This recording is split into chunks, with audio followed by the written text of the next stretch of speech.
নমস্কার, দ্য ওয়ালে আপনাদের স্বাগত। আজ আমাদের বিষয় যে কারণে যাদের কাছে ভুল স্বীকার করে ক্ষমা চাওয়া উচিত আওয়ামী লীগের। সোমবার 23শে জুন আওয়ামী লীগের ৭৬তম প্রতিষ্ঠা বার্ষিকী। কোনো ব্যক্তি, প্রতিষ্ঠান বা রাজনৈতিক দলের কাছে ৭৬তম বছর কোনো বিশেষ তাৎপর্য বহন করে না, একমাত্র সংখ্যাটি এক্ষেত্রে গুরুত্বপূর্ণ। কিন্তু আওয়ামী লীগের জন্যে এই বছরটি অর্থাৎ ৭৬তম বর্ষ এটা কিন্তু খুবই গুরুত্বপূর্ণ। তার কারণ সাড়ে দশ মাস আগে গত বছর ৫ আগস্ট আওয়ামী লীগ বাংলাদেশের সবচেয়ে পুরনো দল, এবং সেটাই তার একমাত্র পরিচয় নয়, তার আরও অনেক পরিচয় আছে, আমি আসছি সেই প্রসঙ্গে। সেই দল তাদের ক্ষমতাসীন সরকার ক্ষমতাচ্যুত হন এবং দলের নেত্রী তথা প্রধানমন্ত্রী তাকে দেশ ছাড়তে হয়, এবং দলের অনেক প্রথম সারির নেতাও এখন দেশের বাইরে আছেন। আওয়ামী লীগ এই উপমহাদেশের একটি গুরুত্বপূর্ণ রাজনৈতিক দল। ভারতে কংগ্রেস, আকালি দল এবং কমিউনিস্ট পার্টি, পাকিস্তানে পাকিস্তান পিপলস পার্টি, এরকম কয়েকটি হাতে গোনা দল বাদে খুব বেশি আর দল নেই যারা ৭৫ বছর অতিক্রম করেছে। কিন্তু এটাই আওয়ামী লীগের সবচেয়ে বড় পরিচয় নয়। তার সবচেয়ে বড় পরিচয় হচ্ছে যে এই দলের নেতৃত্বে একটি জাতি রাষ্ট্র গঠিত হয়েছে এবং বাঙালি প্রথম তার একটি স্বাধীন সার্বভৌম রাষ্ট্র পেয়েছে। এই কৃতিত্ব গোটা পৃথিবীতে কার্যত বিরল। এমন একটি দল তাদের ৭৬তম বর্ষ যখন পালন করতে যাচ্ছে, তখন তারা শুধুমাত্র দেশে ক্ষমতা হারিয়েছে তাই নয়, তাদের নেতা নেত্রীদের দেশ ছেড়ে চলে আসতে হয়েছে। এই যে পরিস্থিতি, এই পরিস্থিতি যা ঘটেছে, যা ঘটে গেছে, তা নিয়ে বিচার বিশ্লেষণ এটাই ছিল প্রকৃত রাজনৈতিক কর্মসূচির অংশ।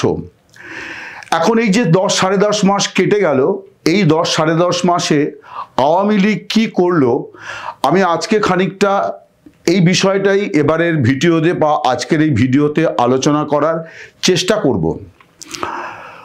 গতকাল অর্থাৎ শনিবার আওয়ামী লীগের তরফে একটি বিবৃতি দেওয়া হয়েছে। সেটা হচ্ছে যে গত ১ জুন ঢাকায় আন্তর্জাতিক অপরাধ আদালতে শেখ হাসিনার যে বিচার শুরু হয়েছে, সেই বিচার নিয়ে ৩ সপ্তাহ বা ২১ দিনের মাথায় গিয়ে আওয়ামী লীগ একটা সরকারিভাবে তাদের বক্তব্য জানিয়েছে, এবং সেই বক্তব্যের মূল কথা হচ্ছে যে মোহাম্মদ ইউনূসের সরকার, তারা শেখ হাসিনাকে দোষী সাব্যস্ত করে তারপর বিচার শুরু করেছে, এবং অনুচ্চারিত বার্তা হচ্ছে যে আওয়ামী লীগ এই বিচারে অংশ নিচ্ছে না। এটি হচ্ছে একটি দিক। এখন এই সাড়ে দশ মাস ধরে যে প্রশ্নটি বারে বারে উচ্চারিত হচ্ছে বিভিন্ন সাক্ষাৎকারে, অর্থাৎ আওয়ামী লীগের যে নেতারা সাক্ষাৎকার দিচ্ছেন শেখ হাসিনা বাদে, তাদের সকলকেই এই প্রশ্নের মুখোমুখি হতে হচ্ছে যে যা ঘটেছে তার জন্যে তারা কি দুঃখ প্রকাশ করবেন, তারা কি ক্ষমা চাইবেন, এই প্রশ্ন তাদেরকে করা হচ্ছে। অধিকাংশ নেতা তারা উত্তরটা এটাই দিচ্ছেন যে ৫ আগস্ট এবং তার আগে যে ঘটনাবলী ঘটেছে, অর্থাৎ যেটাকে জুলাই আগস্ট গণ অভ্যুত্থান বলা হচ্ছে, সেটা আসলে একটি পরিকল্পিত ষড়যন্ত্র, এবং সেটা বোঝানোর জন্য তারা মোহাম্মদ ইউনূসের একটি কথাকে বারে বারে ব্যবহার করছেন, বলা চলে ধার করেছেন। সেটি হচ্ছে যে মেটিকুলাস ডিজাইনের অঙ্গ এই অভ্যুত্থানটি। অর্থাৎ তারা বলতে চাইছেন যে যা ঘটেছে তার দায় তাদের নয়, এটা ষড়যন্ত্রকারীদের কারবার। অতএব আওয়ামী লীগের বা আওয়ামী লীগের সরকারের যারা অংশ ছিলেন, শেখ হাসিনা সহ মন্ত্রিমণ্ডলী, তাদের ক্ষমা চাওয়ার কোনো প্রশ্ন ওঠে না। ইতিমধ্যে মেঘনা, পদ্মা, যমুনা দিয়ে অনেক জল গড়িয়ে গিয়েছে। ১ মাস হলো আওয়ামী লীগ সরকারিভাবে বাংলাদেশে তাদের কার্যক্রম নিষিদ্ধ ঘোষিত হয়ে আছে, এবং সরকারি নির্দেশিকাকে হাতিয়ার করে বাংলাদেশের নির্বাচন কমিশন তারা আওয়ামী লীগকে নিষিদ্ধ ঘোষণা করেছে, তাদের নিবন্ধন বাতিল করেছে। ফলে আগামী নির্বাচনে আওয়ামী লীগ অংশ নিতে পারবে না। কিন্তু এই নির্দেশিকা জারির আগে আওয়ামী লীগ কি বলতো, তার আগে পর্যন্ত আমি ব্যক্তিগতভাবে আওয়ামী লীগের অনেক নেতা, মন্ত্রী, সাবেক সাংসদ, নেতা তাদের সাক্ষাৎকার নিয়েছি। তারা প্রত্যেকেই এক বাক্যে একটি কথাই বলছিলেন যে নির্বাচন যদি হয় তাহলে আওয়ামী লীগ অংশগ্রহণ করবে যদি সেখানে অবাধ এবং নিরপেক্ষ ভোটের ব্যবস্থা থাকে। যে অবাধ ও নিরপেক্ষ ভোটের ব্যবস্থাকে তারা পদদলিত করেছিলেন বলে অভিযোগ আওয়ামী লীগের বিরুদ্ধে অন্য দলগুলির, সেই আওয়ামী লীগ কিন্তু এটাই প্রাক শর্ত দিয়েছিল যে আগামী সংসদ নির্বাচনে তারা অংশ নেবে যখনই নির্বাচন হবে, কিন্তু লেভেল প্লেয়িং ফিল্ড হতে হবে, অর্থাৎ সকলের জন্য সমান সুযোগ থাকতে হবে, অবাধ, নিরপেক্ষ এবং শান্তিপূর্ণ পরিবেশে নির্বাচন হতে হবে। একটা রাজনৈতিক দলের তরফে এই ধরনের দাবি উত্থাপন মোটেই খুব অস্বাভাবিক, অসঙ্গত কিছু নয়, বরং খুব ন্যায্য দাবি এবং ন্যূনতম দাবি। এটা যে কোনো নির্বাচনের ক্ষেত্রেই এটাই প্রাক শর্ত হওয়া উচিত। দেখা যাচ্ছে যে আওয়ামী লীগ নির্বাচনের ক্ষেত্রে এই কথা বললেও যখন তাদের বিচারের প্রসঙ্গ এসছে তখন তারা বিচার বয়কটের সিদ্ধান্ত নিয়েছেন। এক্ষেত্রেও আমার মনে হয় আওয়ামী লীগ বিচারের মুখোমুখি হওয়ার কথা বললে পরে তাদের পাশে তারা অনেক বেশি সমব্যাথী পেতেন, এবং তারা যদি এই শর্ত আরোপ করতেন যে বিচার হতে হবে একেবারে নিরপেক্ষ, অবাধভাবে, এবং তাদের আইনজীবীদের উপযুক্ত সুরক্ষা দিতে হবে, এরকম লম্বা শর্তাবলী দিয়ে তারা যদি বলতেন যে আমরা প্রস্তুত যে কোনো দিন বিচারের কাঠগড়ায় দাঁড়াতে, আমার মনে হয় যে সেই বার্তা দুটি কাজ করত।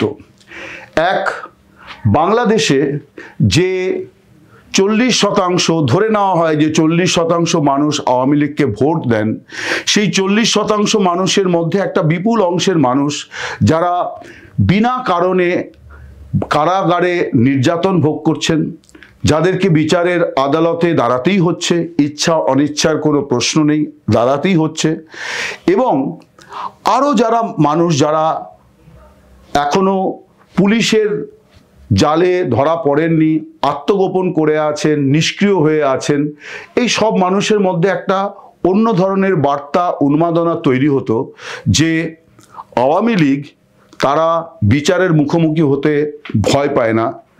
এবং বিশ্ব পরিবেশ পরিস্থিতি থেকেও, অর্থাৎ কূটনৈতিক মহল থেকেও, বিশ্ব মহল থেকেও ইউনূস সরকারের ওপর কিন্তু একটা চাপ তৈরি হতো যে আওয়ামী লীগের নেতা নেত্রীদের জন্যে উপযুক্ত ন্যায় বিচারের ব্যবস্থা করতে হবে। শেখ হাসিনা যখন এই বিচার বয়কট করছেন তখন এমন কোনো কণ্ঠস্বর কিন্তু আন্তর্জাতিক দুনিয়া থেকে এলো না যে এই বিচারটি ক্যাঙ্গারু কোর্টে হচ্ছে, ফলে এই বিচারটি অন্যায্য, ফলে বিচার এইভাবে করতে হবে যাতে তিনি উপযুক্ত বিচার বা ন্যায় বিচার পান। তার কারণ এই কণ্ঠগুলো, আওয়ামী লীগের সিদ্ধান্তই কিন্তু এই কণ্ঠগুলোকে রুদ্ধ করে দিল।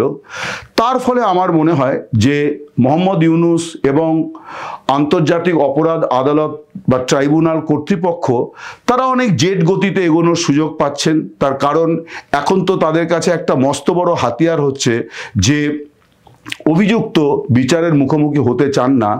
এইটা সরকার বা যে কোনো রাষ্ট্রের জন্য একটা মস্ত বড় অস্ত্র বা হাতিয়ার।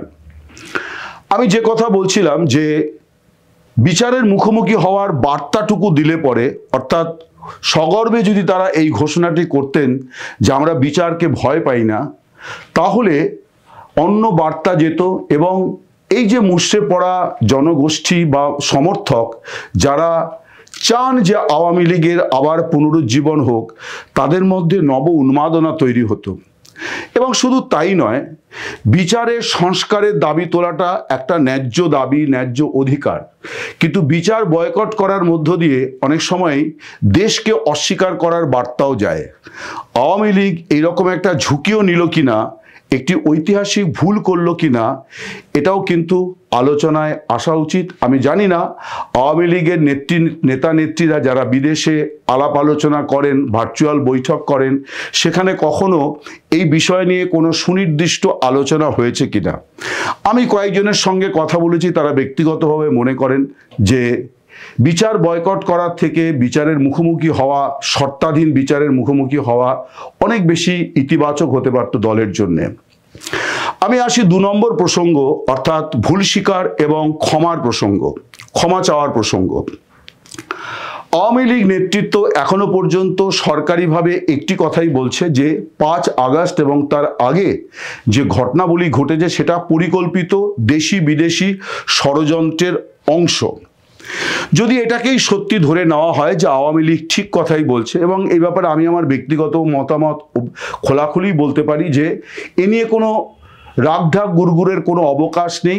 ষড়যন্ত্র যে ছিল এটা এখন দিনের আলোর মতো স্পষ্ট, কিন্তু এবং সেই ষড়যন্ত্র কারা করেছে সেটাও এখন কিন্তু দিনের আলোর মতো স্পষ্ট যে মার্কিন যুক্তরাষ্ট্র তারা বিগত 3-4 বছর ধরে নানানভাবে বাংলাদেশের অভ্যন্তরে এই ষড়যন্ত্রের জাল বুনেছিল।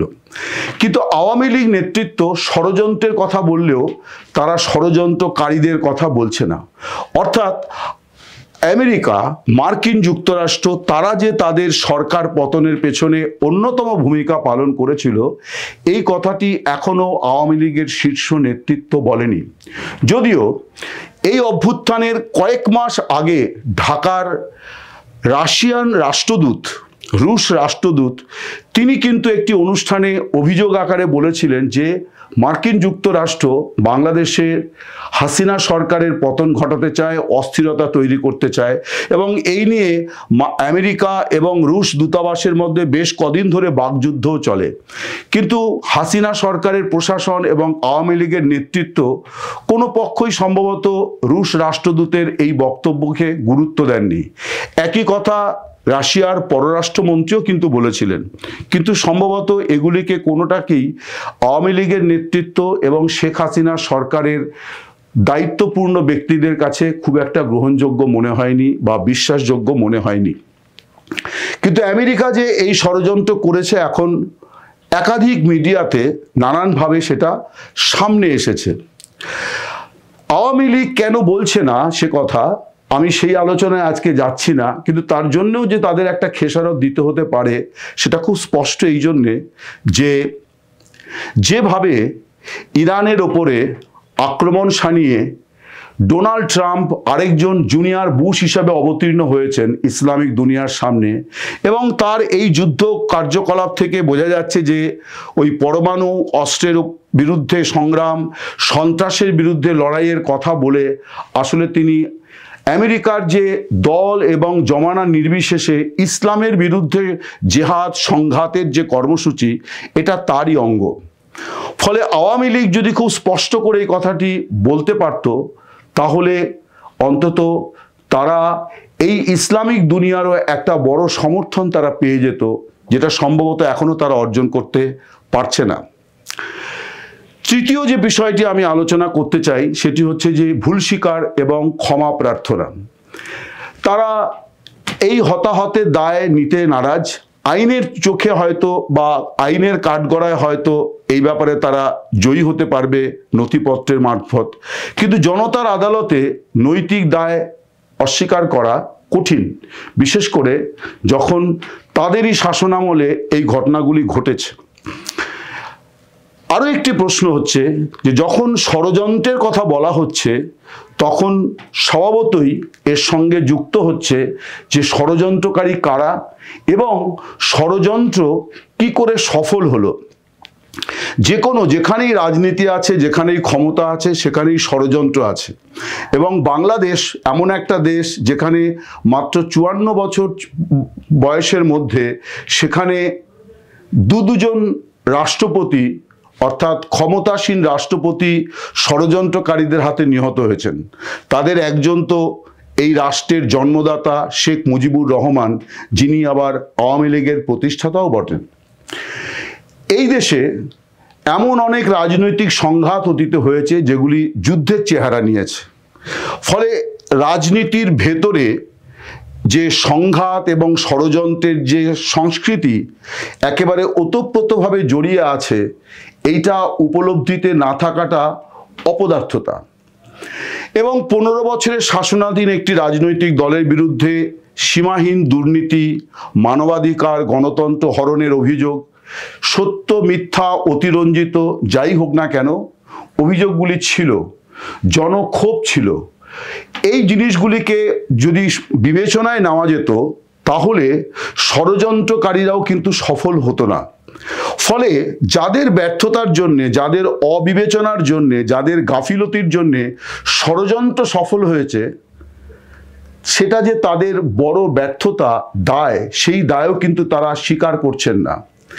এই দায়টা স্বীকার করার কিন্তু গুরুতর দায়িত্ব হচ্ছে এই জন্যে যে মানুষ আওয়ামী লীগকে ভোট দেন, যে মানুষ আওয়ামী লীগকে পছন্দ করেন, তার রাজনীতিকে পছন্দ করেন, এবং যে মানুষ দলের এই দুর্দিনে এখনো রাজপথে লড়াই করছে জীবনের ঝুঁকি নিয়ে, গ্রেপ্তারের ঝুঁকি নিয়ে, এবং যারা বিনা দোষে নিপীড়ন নির্যাতন সহ্য করে, যাদের ঘর বাড়ি পুড়িয়ে দেওয়া হয়েছে, ব্যবসা বাণিজ্য ধ্বংস করা হয়েছে, চাকরি কেড়ে নেওয়া হয়েছে এবং জেলে নিক্ষেপ করা হয়েছে, এই মানুষের কিন্তু জানার অধিকার আছে যে নেতৃত্বের এবং সরকারের কোন অংশের গাফিলতির জন্যে ষড়যন্ত্রটি আটকানো গেল না। ষড়যন্ত্র হবে এটা স্বাভাবিক, ষড়যন্ত্র আটকাতে না পারাটা চূড়ান্ত ব্যর্থতা। আওয়ামী লীগ কিন্তু ক্ষমতা থেকে চলে যাওয়ার পর এই যে 10-10.5 মাস অতিক্রান্ত হতে চলল, এই সময়ের মধ্যে এটাও বলল না, এবং এই জন্যে অন্তত দলের সমব্যথী, দলের সমর্থক, দলের কর্মী, দলের পাশে থাকা মানুষের কাছেও কিন্তু তারা তাদের এই ভুল স্বীকার করলো না এবং তাদের কাছেও ক্ষমা চাইলো না, যা আমরা ষড়যন্ত্র আটকাতে ব্যর্থ হয়েছি, এজন্য আমরা আপনাদের কাছে ক্ষমা প্রার্থী। আমার মনে হয় 76তম বর্ষ আওয়ামী লীগের ঠিক এই কারণেই গুরুত্বপূর্ণ যে এই দলের নেতা নেত্রীরা কি আত্মসমালোচনা করবেন, এবং আমার মনে হয় আওয়ামী লীগের সুদিন ফিরতে পারে আত্মসমালোচনা থেকে, এবং তার জন্য সবার আগে দরকার নিজেদের ভুলগুলি 1, 2, 3, 4 করে চিহ্নিত করা, প্রকাশ্যে জানিয়ে দেওয়া এবং ষড়যন্ত্রকারীদের নাম প্রকাশ্যে জানানো, এবং যারা এই ষড়যন্ত্র আটকাতে ব্যর্থ হয়েছেন তারা নৈতিক দায় নিন। সরে যাবেন কিনা তাদের ব্যাপার, তাদের দলের ব্যাপার, কিন্তু নৈতিক দায় না নেওয়াটা কিন্তু একটা অপসংস্কৃতি। ফলে দেশবাসীর কাছে ক্ষমা যদি নাও চান, পুরো দেশবাসীর কাছে যদি ভুল স্বীকার নাও করেন, অন্তত দলের যে 40% মানুষ যারা ধারাবাহিকভাবে এই দলটিকে ভোট দেন, যারা এই দলের আপদে বিপদে পাশে থাকেন, তাদের কিন্তু নৈতিক শক্তি আছে যে দলকে এই প্রশ্নের মুখে ফেলা যে কারা এই ষড়যন্ত্র আটকাতে ব্যর্থ হয়েছিল। ষড়যন্ত্রকারীর থেকেও কারা ষড়যন্ত্রকারী তার থেকেও এই প্রশ্নের উত্তর আরো বেশি জরুরি, ষড়যন্ত্র আটকাতে ব্যর্থ হলেন কারা। নমস্কার, শুভরাত্রি, ভালো থাকবেন।